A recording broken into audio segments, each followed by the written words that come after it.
Ima Leimarel shidabi amadi Lainingthou Sanamahi anina koina chattuna macha manai shingi awat awat yengshinba thouram Mera Chaoren Houba Mari Leinana Ngasi Imphal Akoibada Laining Khongchat Chatkhre Lainingthou Sanamahi Temple Board Kukal amadi Sana Konong ultrasangle na punna sinduna pangthokpa Laining Khongchat haying khongbal upong yumpham dagi khongchanba hauki Khongchat haying khongbal dagi thoraklaga kaisampat kangabam leikai wahengbam leikai uripok Khwairamban Ima Kaitel Rom da Laklaga Kanglagi Nungzreng Ikon Dagi Iru Iseng Launaba Laining Laishon Pangthuki Sanamahi Laining Khongchat aduda amaibi pena pung isai thangta sagol tongba langden chingi yellow furup sing umang lai kabui loisang khenchang lon loisang ningol piba loisang wari liba loisang na chingba singna saryaki Mera Chaoren Houba thouram aduga mari lainana Ningthou Sanamahi Leisembana hai Mera Chaoren Houba thouram asi Maitai singi oinade yamna maru hakpa thouram amane Numit asi taibangpan mapu Lainingthou Sanamahi Leimarel shidabi amadi nongpok Ningthou panthoibina chingba laising asina taibangpan da khongum laklaga phambal langba amadi macha manai oiba koina thogal tawduna kum amagi afaba yaifaba adu thaunijaba numitni nakal amaromda hauze furuk khuding magna ingna chingna tangdu leitana amade nungsi janana hingminna nabagi lambi thiminaba amade amato oibagi wakhalonna mang tharaga punsin nabagi matam adu laklei Huki kulai paiba singna phajinduna thamluba naha ani tekta kaiduna thadurakiba asi yamna nungaiba fawi Manipura hauzik oiriba phiba masina maram oiraga aikoina khongthang khudingmakta yengshinbagi tangai fadaba lei lainga khaktada tainaduna leibagi mahutta kok chungsinnaduna lamtamasi mahusagi punsida hanjilaknaba amata oina honaminasi hainasu Ningthou Sanamahi Leisembana macha tana appeal tauki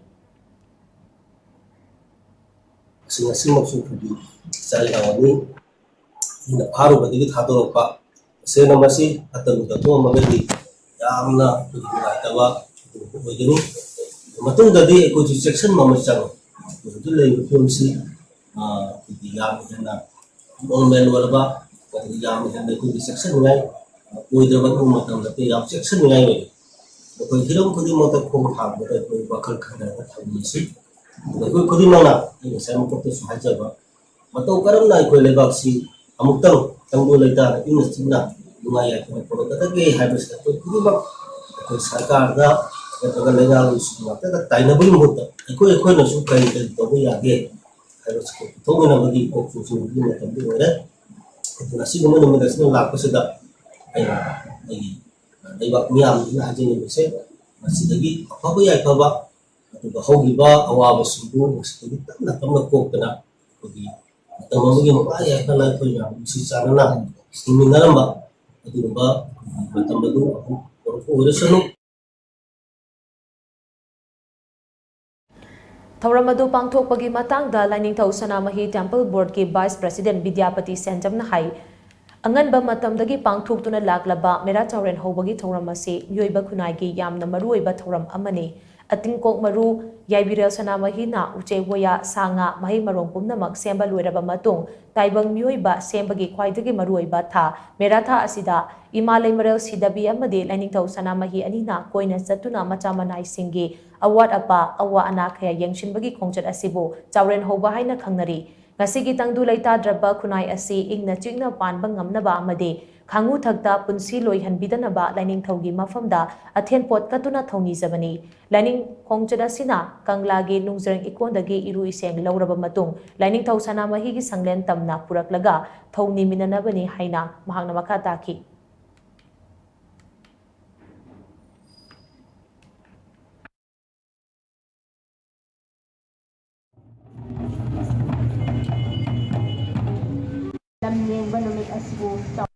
Lainingthou Sanamahi na Malayambasida lariba tabang liyo puningko amatta oiba miyang di yengba pami maana ako'y punamak chimi kami punamak amadi lengi pami punamak hingin na duna punaya sige ingna chingna lainami duna hona da bayap se Lainingthou Sanamahi amadi Leimarel sidabagi amatta ngairaba tugang amani haini hona khanjare haraganda magi macha manai chingna adugunaba magi kuthang yauna chathariba ngasiruba nai kigatase Sanamahi punjalse ngasi chattuna meragi nong panba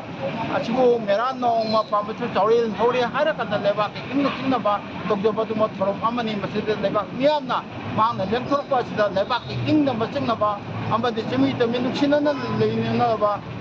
ꯑꯃꯗꯤ ꯂꯦꯡꯃꯤ ꯄꯥꯛꯂꯤ ꯄꯨꯝꯅꯃꯛ ꯑꯁꯦ ꯃꯍꯥꯛꯀꯤ ꯑꯗꯨꯒ ꯁꯦꯝꯕ ꯈꯨꯠꯁꯦꯝꯕꯗꯣ ꯀꯥ ꯍꯦꯟꯅ ꯍꯤꯡꯃꯤꯟꯅꯃꯤꯟꯅꯕꯗ ꯑꯗꯨꯒꯨꯝꯕ ꯊꯧꯅꯤꯖꯕ ꯑꯗꯨꯒꯨꯝꯕ ꯅꯨꯃꯤꯠ ꯈ꯭ꯋꯥꯏ ꯇꯔꯥꯅ ꯃꯥꯅ ꯂꯦꯡꯊꯣꯔꯛꯄ ꯑꯁꯤꯗ ꯑꯋꯥꯠ ꯑꯄꯥ ꯄꯨꯝꯅꯃꯛ ꯂꯤꯕꯤꯍꯧꯗꯨꯅ ꯇꯥꯏꯕꯪ ꯃꯤꯑꯣꯏꯕꯒꯤ ꯑꯗꯨꯒꯨꯝꯂꯕ ꯆꯥꯎꯈꯠ ꯊꯧꯔꯥꯡ ꯑꯗꯣ ꯂꯧꯃꯤꯟꯅꯁꯤ ꯍꯥꯏꯕ ꯑꯁꯤꯅ ꯂꯥꯏꯅꯤꯡꯂꯣꯏꯁꯤꯡꯒꯤ ꯑꯗꯨꯒꯨꯝꯕ ꯑꯄꯥꯝꯕꯅꯤ ꯍꯥꯏꯗꯨꯅ ꯍꯥꯏꯖꯔꯤ ꯂꯥꯏꯅꯤꯡꯊꯧ ꯏꯄꯥꯅ ꯌꯥꯏꯐꯔꯦ ꯅꯥꯀꯜ ꯑꯃꯔꯣꯝꯗ ꯂꯥꯏꯅꯤꯡꯊꯧ ꯁꯅꯥꯃꯍꯤ ꯇꯦꯝꯄꯜ ꯕꯣꯔꯗꯀꯤ ꯃꯦꯝꯕꯔ ꯁꯦꯀ꯭ꯔꯦꯇꯔꯤ ꯁꯤꯕꯗꯠꯇ ꯂꯨꯋꯥꯡꯅ ꯍꯥꯏ ꯃꯦꯔꯥꯒꯤ ꯅꯣꯡꯃ ꯄꯥꯟꯕ ꯆꯥꯎꯔꯦꯜ ꯍꯧꯕ ꯅꯨꯃꯤꯠ ꯍꯥꯏꯕꯁꯤ ꯃꯩꯇꯩ ꯂꯥꯏꯅꯤꯡ ꯆꯠꯂꯤꯕꯁꯤꯡꯒꯤ ꯈ꯭ꯋꯥꯏꯗꯒꯤ ꯃꯔꯨꯑꯣꯏꯕ ꯅꯨꯃꯤꯠꯁꯤꯡꯒꯤ ꯃꯅꯨꯡꯗ ꯑꯃ ꯑꯣꯏꯔꯤꯕꯅꯤ ꯃꯃꯥꯡꯊꯛꯇ ꯅꯨꯃꯤꯠ ꯑꯁꯤ ꯂꯥꯏꯅꯤꯡꯊꯧ ꯁꯅꯥꯃꯍꯤ ꯇꯦꯝꯄꯜ ꯕꯣꯔꯗ ꯈꯛꯇꯒꯤ ꯑꯣꯏꯅ ꯄꯥꯡꯊꯣꯛꯂꯝꯃꯤ ꯑꯗꯨꯕꯨ ꯀꯨꯝꯖꯥ 2022ꯗꯒꯤꯗꯤ ꯁꯅꯥ ꯀꯣꯅꯨꯡ ꯎꯇ꯭ꯔꯥ ꯁꯪꯂꯦꯟ ꯎꯀꯜ ꯑꯃꯗꯤ ꯄꯟꯗꯤꯠ ꯂꯣꯏꯁꯪꯒ ꯑꯃꯠꯇ ꯑꯣꯏꯅ ꯄꯨꯟꯁꯤꯟꯗꯨꯅ ꯁꯤꯜꯂꯛꯈꯤꯕꯅꯤ